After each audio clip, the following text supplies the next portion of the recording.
the first thing I wanted to do was to see your stick figure drawings, so you guys can turn those in. I'd like to just take a look at them, just to see, like, and then talk a little bit about it. And you can start. Did you record already? You can start recording. I did. Okay. Thank you. Oh, look at you did. Wait a minute. I made a template. And Oh, you did. Okay, so you did a very similar one. Name. Yeah, look. I showed the one that so everyone made squares, yeah. Okay, so these are all like the different formats you could do, but there isn't a right or wrong. Just everybody has like a different idea of, you know, stick figure drawings. I like the nose though, I was talking about in the video, the nose, because the nose points everything. It points in the direction of, and everybody put their name, right?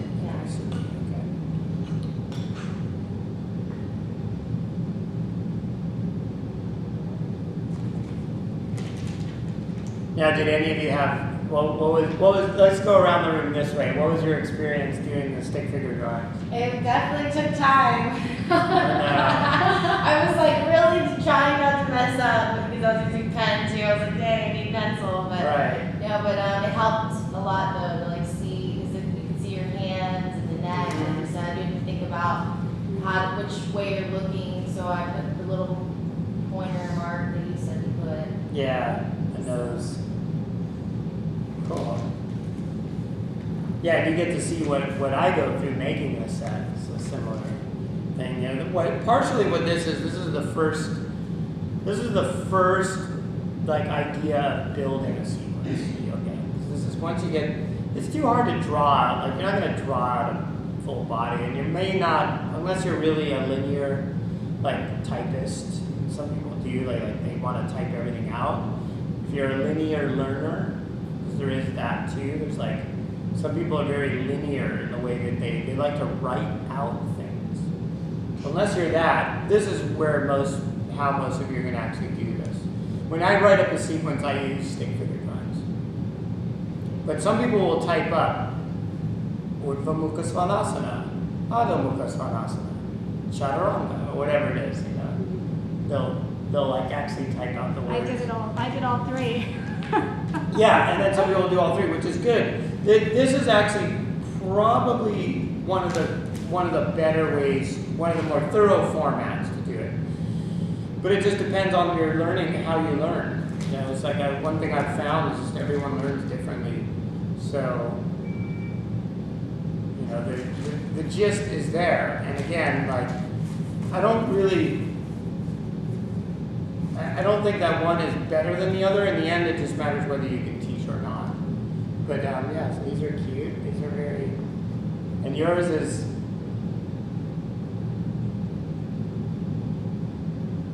okay, so Suki, you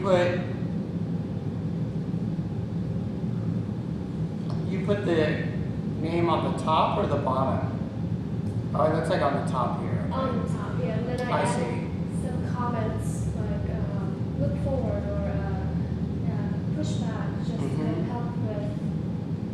Because with you know, stick figures, it's like I think I need a little bit more description for me to understand what's going on in a particular picture. So Right. yeah. Yeah, that's fine. I mean, again, there isn't really a right or wrong in this. I think that this does a couple things too. It lets me sort of see what your learning processes are like. It's very important, actually. Everyone's gonna, and you might learn about yourself too, like that I had one student kind of figure out that she's more writing. She wants to write everything down. She wrote everything. So she wrote every single like pose and every cue, you know, so it wasn't just chaturanga, but it's, you know, lower down, engaging your arms, feel your triceps engage as you lower 6 inches from the ground at your shoulder, or whatever. Yeah, interesting. Okay.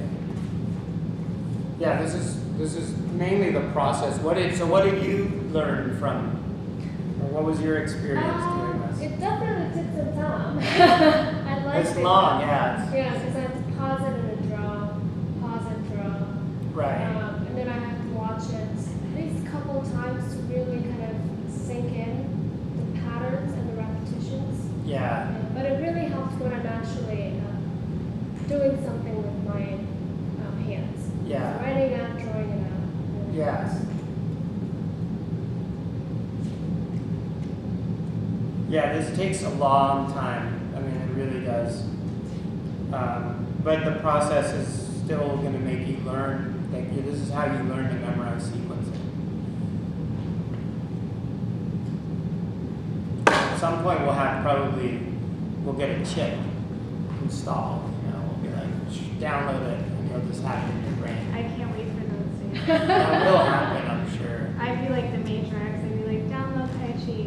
Right. Tai Chi. Me too. I would download Tai Chi because I tried Tai Chi, but I don't know. I felt like I'm gonna do yoga. Like, you can't do too many things at the same time. You only can do like one or two, I think. Yoga is such a broad thing. You know, it's such a giant, such a huge scope. I think this one is very thorough. This is yours, right? Yeah. The one with the writing. I think this is the most thorough one, where it has each and every one has the thing, like it has a box and it has a name underneath. But you know, again, it's totally up to you.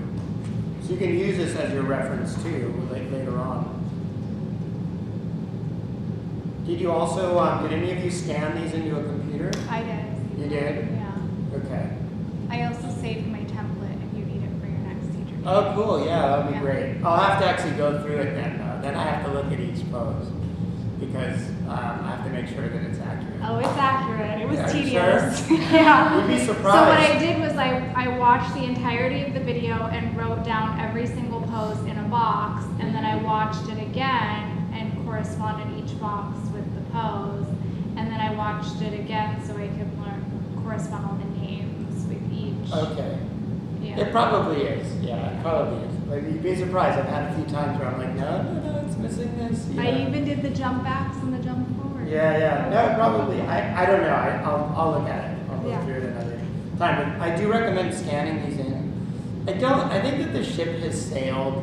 Like the Yoga Alliance thing, when they were all saying, like, the reason we need a Yoga Alliance is because if the government ever stepped in, you would need, you know, proof of your training, et cetera, et cetera.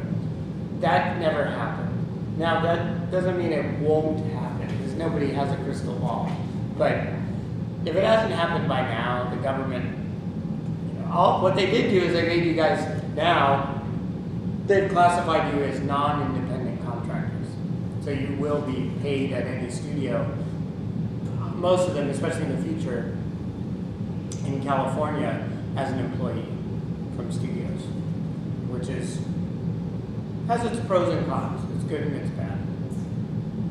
It's positives and negatives. It's hard to say whether one is better than the other, but I think as an employee, you have a little more protection because you have rights to like unemployment and stuff like that, versus an independent has no unemployment. And you know, it's nice if you ever do get unemployed. Although yoga teachers, typically you have so many different jobs that I've never, knock on wood, I've never been unemployed. You know, you always have work, I think, especially in this field. But I could be wrong. Okay.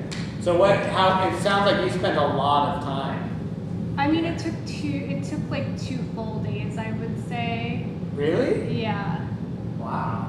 But the most tedious What do you mean thing, 2 full days? You mean Like- 15-hour days? No, not sitting there, but two days of work. Of work, sitting, yeah, right, for a sitting, few hours. typing, yeah.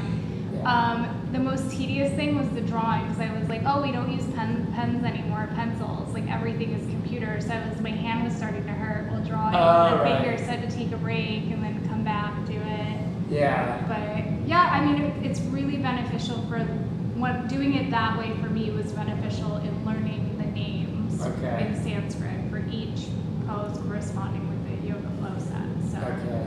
so now I have those down. So, Good. Yeah, it's good to know them. yeah. It's good to know them. I'm recommending it. And then this one, okay, well that's very thorough. Yeah, I might have to use that for the next one. I feel like I should go through mine again because all of the other ones look like super long. But Yeah. No, I wish I did mine that way.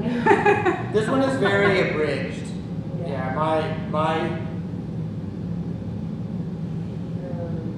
think I want to go through to be more thorough and like familiarize more with the Sanskrit words. I would recommend redoing this also because like Warrior 1 is actually Crescent 1 where the foot is at. Okay. So that one's not correct. But you know, also you weren't physically in the space, so like there's some gaps usually. But this one I would recommend doing again. Okay. It's gonna take you longer. This is very like quick. Yeah. I mean, again, it's your own learning process too. So like if I see that next week you're leading the class fluently, like with your partner, then I'm gonna be like, all right. Like I commit a lot. The reason I say that it's okay is because in the end, this isn't going to be in front of you for long. If it is, it will be in front of you for maybe the first couple weeks teaching. Like you could, put it to the wall and whatever and have it there. But this is only there for you as a learning process. So you're gonna actually get this, I think, more thoroughly if you do it again with the boxes. I mean, again, the layout doesn't matter that much, but like if you have the box and then you have the name, you're more likely to then know that goes with that, as long as the name is in the box. You know what I mean? So I do think that would be a more thorough way to do the practice of this. But again, I'm not going to say that you have to. Like even this is fine. Like it's within the realm of the scope. It says sun salutation B. You will get them as long as you start writing the names down. I think that we will cover that a little bit farther on. But it's going to continue. Like there's still more memorization going. Like the 8 limbs of yoga. How many of you have you guys heard of the 8 limbs of yoga? You did? Yeah. So we'll go over that too. Like I'll cover it. And again, like I work on this all the time. I try to like remind myself. Matter of fact, I'm testing. This is the first time where I'm not going back on my notes again before teacher training because I've done so many of them now. Where now I'm actually trying to commit it to memory. So I'm trying not to use a lot of notes. So I would go back and write some of those names down. Yeah. For sure. So that would be my feedback for you guys, for you and Laura. And also, why don't we go around to, so here, let me give you back. You guys want to come grab your sheets, scan them. It's still good to scan because if you scan them, you'll always have them versus paper, you may lose. So once they're digitized, then you're good to go. Like, hey, this is going to be here forever. Versus that paper, I mean, you guys have the binders, so put those in your binder. But if you keep them in your binder and you lose your whole binder, like I lost my teacher training binder. I have no idea where that is. Now, granted, it was 25 years ago or whatever, but still, it was a long time ago, but I lost it. It's gone. All I have is my tapes. I audio taped everything. Because back then, you could videotape it, but like, I would have a stack of videotapes like this tall. It's too much. Plus, it was expensive. Okay, so why don't we go around and introduce ourselves again? So I'm Steven. I'm almost 50 years old, and I teach yoga. So that's how we did it last time. So I'm Lauren. I am 22 years old. I am a screenwriter, dancer, and multimedia strategist. And I love to move. I'm happy to be here. I'm Angelica. I'm almost 40 years old, and I have a fitness background, and I also love to move, and I'm an estate manager by day. I'm Suki. I'm 25. I'm a translator, and yoga really helped me manage my pain and my scoliosis, and it's really helped me really find who I am.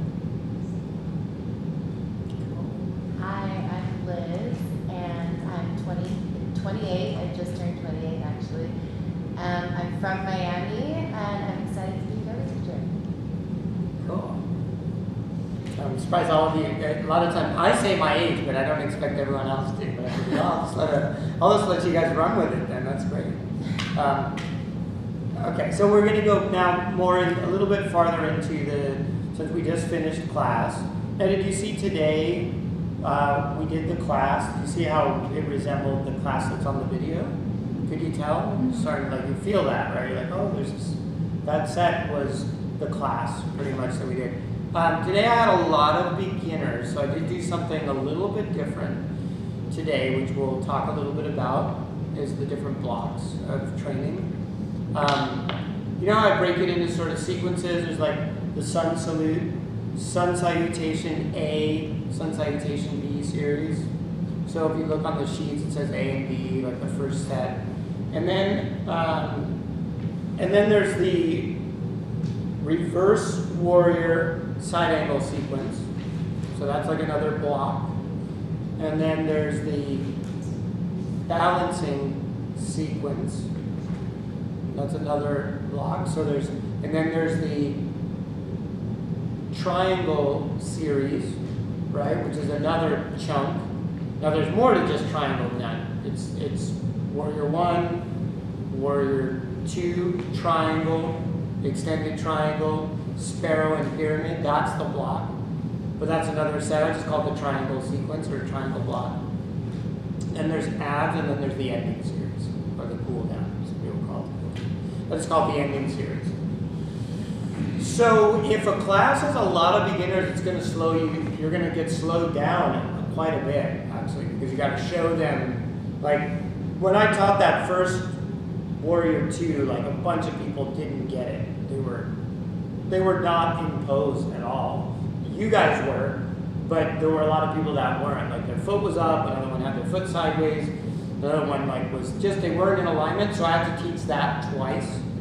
And then I had to teach like a couple other things. So I had to actually teach yoga versus just lead a class.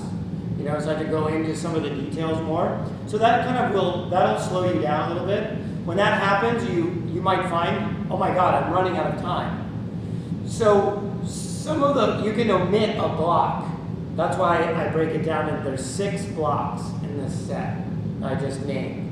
And so I won't remove the balancing block, and I typically won't remove the warm-up.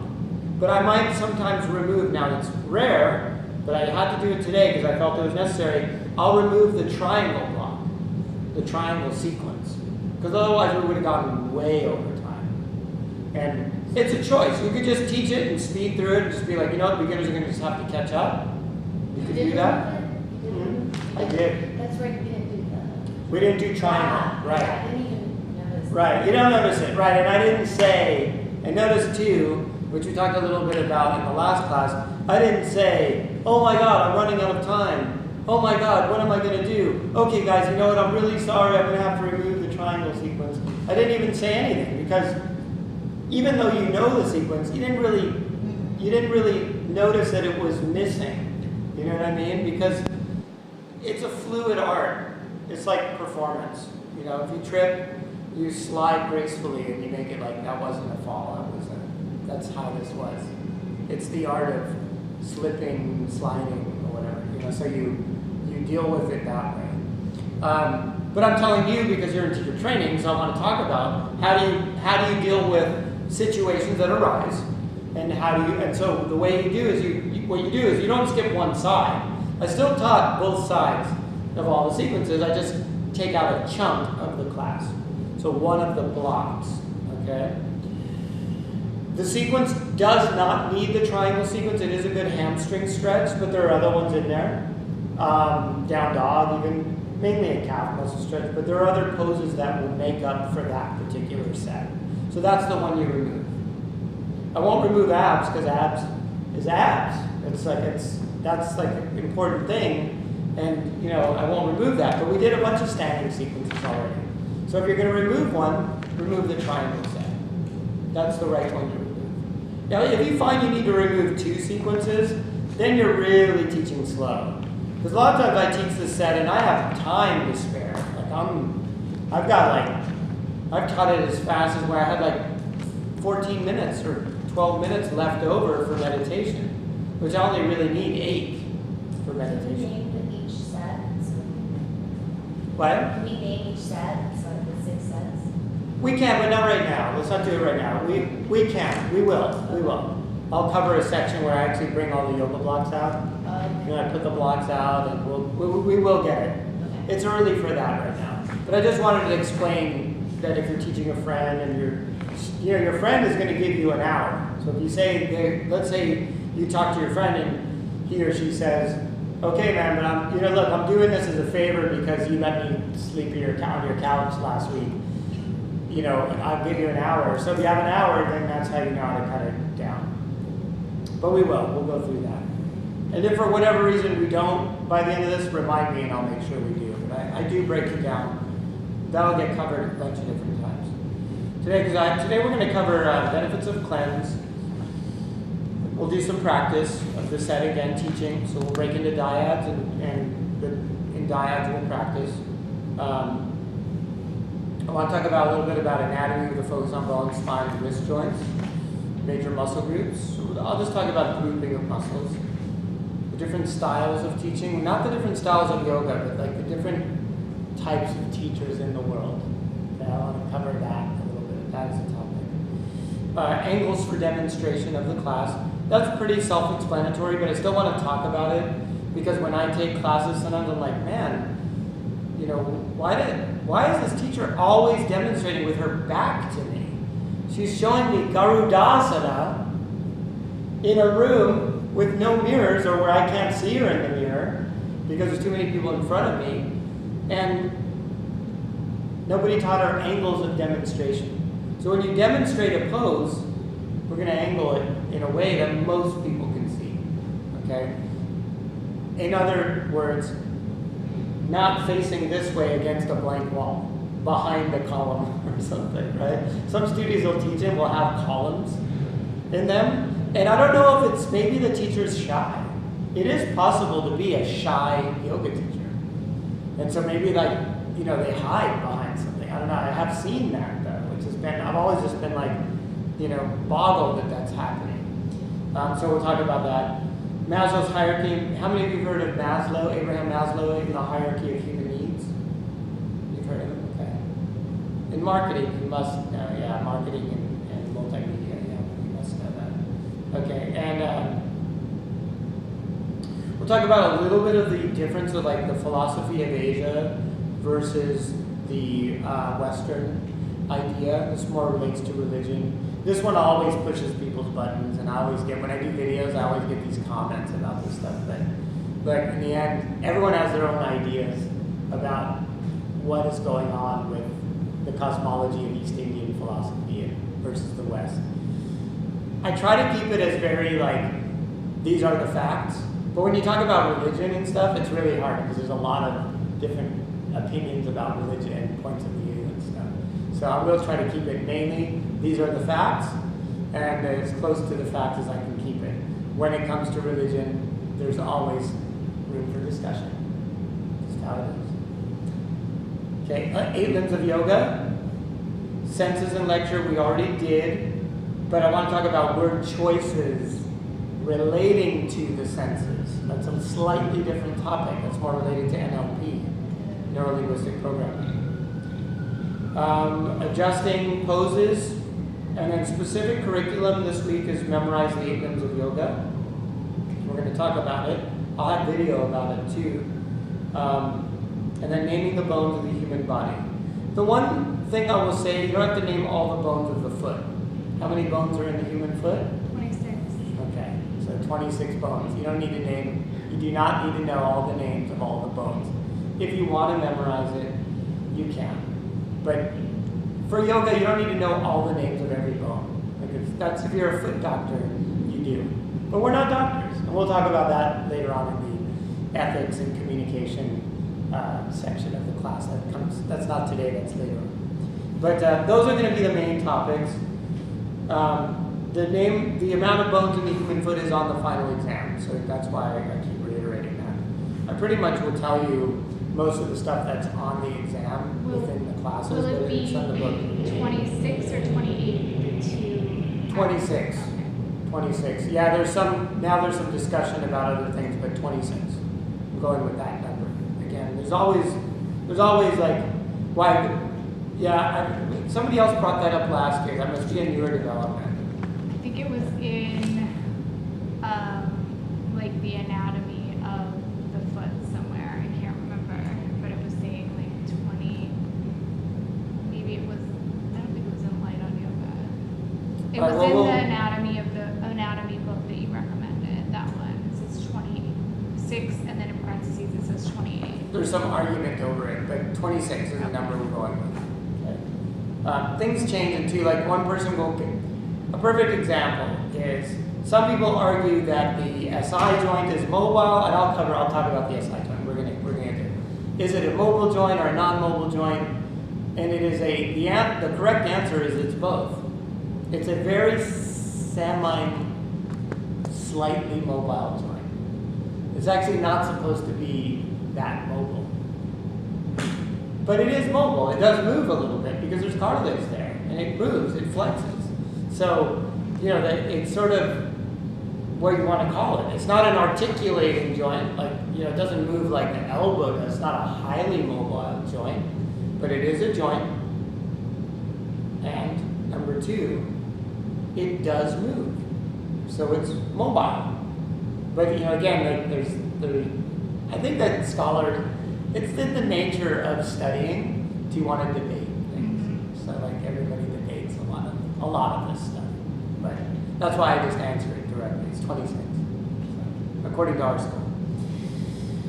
Okay, so let's get into this. So let's talk a little bit about how many of you have been on a cleanse diet? Has anyone done a cleanse? No? Really? Okay, you've done it. You haven't done a cleanse?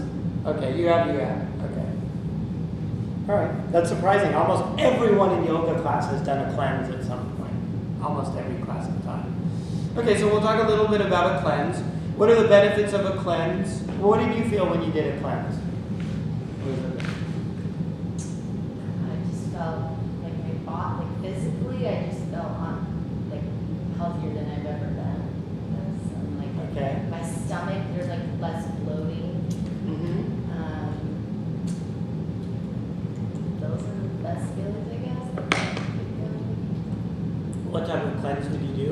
A juice cleanse. Okay. I did it for the longest I could go was 5 days. Okay. Tired in the beginning, and then Yes. after the 3rd day, I was feeling a little bit better. Okay. Cool. All right. So you did feel, and you could feel it. Right? Yeah. You were like, oh, I feel this. Yeah, definitely. Yeah. Like a recharge. Yeah. New feeling. Yeah. Even a 24-hour cleanse. Yeah. Is a lot. But for a lot of people, it's 3 days is that's the hard part. Is the 3rd day. I'll do fasting sometimes. I'll Yeah. fast in the mornings and then have a juice for lunch, and then I'll have just a dinner. I'll do that normally. That's a cleanse too, but So, that's yeah, all. I mean, it's a It's just the shorter duration, cleanse. right? Yeah. The duration is what matters, I think, is how long. If it's a juice cleanse, is usually the minimum is 3 days typically. But again, open for discussion. Some people say the hardcore people say it's not a cleanse unless it's 10 days is the minimum, and then that guy argues with the other guy that's the 30-day cleanser. It goes on and on. But really, generally speaking, 3 days is a cleanse. It's really any cycle where you would have eaten normally. You could argue, well, I didn't eat that meal, but if it's in 6 hours is not a cleanse. There has to be some kind of an idea. I say 3 days. That's the minimum that I see marketed, and in the general, again, what is and what is not is what's in the general public. And in the general public, the shortest cleanses you find are 3 days. Okay, that's the shortest. And then anything after that, there are marathon cleansers. But what was yours like? I've done the olive oil cleanse, the juice cleanse, and then fasting. Okay. The most I could go on the juice was 3 days because I felt really horrible in the beginning. I started to get a headache and then didn't feel good. But then by the 3rd day, you have kind of this sense of euphoria from it. And you're like, I could do this forever. Right. and then you're past it. You're like, oh, I feel so faint. Yeah. yeah, it's just the process of it. So for me, it was feeling really terrible, feeling okay, and then the hunger subsided, and then towards the tail end, just the sense of euphoria from it, and feeling like just an overall cleanliness in like my digestive system, not necessarily like my skin or but just digestively, I just felt cleaner, better. Yeah. Okay. It's an olive oil. Yeah, I was curious Oh about that. God, Yeah, that's I've never where heard of that. so you drink. First, you go on like a little bit of a water fast. You slowly take out food. You only eat soft foods, and then you completely remove food, and then you're just on water, and then you eliminate water. And right before you get on the olive oil part of the cleanse, you drink like pure unsweetened grapefruit juice, and then you do olive oil, and it's supposed to the olive oil is supposed to cling on to everything and push it out of your system. I think it's for people who have like gallstones too. It really helps them. Okay. And you can feel the olive oil snaking through your digestive tract. It's the weirdest feeling in the world. And then it's just supposed to really clean you out. But by the last day, like I couldn't even make it to like the end because I just felt so horrible and so sick. And then I was like heating up like a Kashi frozen pizza, and I didn't even wait till it was fully cooked, and I ate the whole thing. Oh my gosh, that's hilarious. I was so hungry. Yeah. I was like, I gotta get They're off this hard. olive oil, but Cleanses are hard. yeah. Yeah. So what I'm gonna say, so that first of all, they're amazing though. Like what's cool about cleansing is that it gives your digestive system a break, and definitely it's a machine. Your body is like a machine. It's in a lot of ways. Right? Again, the yogis, someone's like, it's not a machine. Well, it physically functions. It's a machine. It's a mechanical system, like with joints and movements and lever systems. Your digestive system is constantly working. So in nature, we didn't always have food all the time like we do now. You would go for days without food. Not because you wanted to, but for prior 100,000 years, before, I'm rounding it up, but I'm just saying, like for about 100,000 years, when we would like starve for periods of time, that was normal for human beings. That's why, obesity wasn't a problem back in the, let's just even say like, I don't know, 500 years ago, obesity wasn't a problem. Let alone like during the Ice Age or whatever, like way back. So what a cleanse does is, first of all, as a yoga teacher, you're going to meet a lot of students that are on a cleanse. So what the cleanse will do for you is it'll reacclimate you to, if you've never done them, it'll show you what people are going through. So doing the cleanse is going to be good for you to experience, at least I would say, just to experience what it's like, I would say like a day and a half. So 2 full days, and then like, let's say you did it, and I do recommend to prepare for a cleanse. Don't just start it tonight. Like prepare for your cleanse, let's say tomorrow, unless you've got a triathlon or something. Tomorrow, or sometime this week, it could be Tuesday. Start it the night of Tuesday night, let's say. Okay, so Tuesday night, and then go all of the next day, and then to the evening of, so it would be Wednesday, and then Thursday night. So you did like 2 full days. It's not, because I'm not trying to make you guys do a cleanse. It's not what the purpose of this is. You can still do it, like drink juice. So you can still, by the way, too, for fasters, like people that actually do the one I did. The one I did was, there are a million different cleanses to do. But a juice fast is actually not a juice fast, it's a juice cleanse. Because juice is food. Okay, when people were really fasting, they're not eating anything, they're drinking water. Or the minimal, the one I did was, so if you don't have a lot of extra money, you don't want to spend this crazy amount of money to do a juice cleanse, because it's expensive. Those juices are like I mean, it's not that much if you think about a meal, like, cause it's like it's about $35 a day. You could just do the one I did, which is water. I mean, if we don't have the money to do this, there's something wrong. Money, cayenne, it takes no money, maybe $2 to get cayenne pepper or something. It's water, cayenne pepper, and lemon with honey, a little bit of honey in it, just a little squirt of honey, so it's bearable. That's the one I did.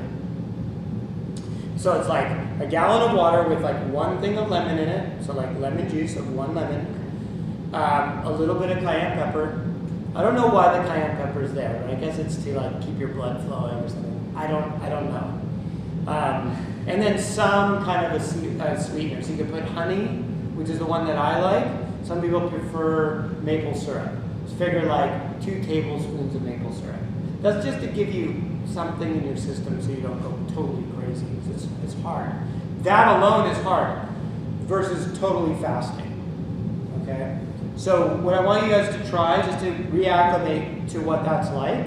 If you have done it within, let's say, the last, year, then I would say you don't necessarily have to do it. And again, how would I know if you cheat? I'm not going to know.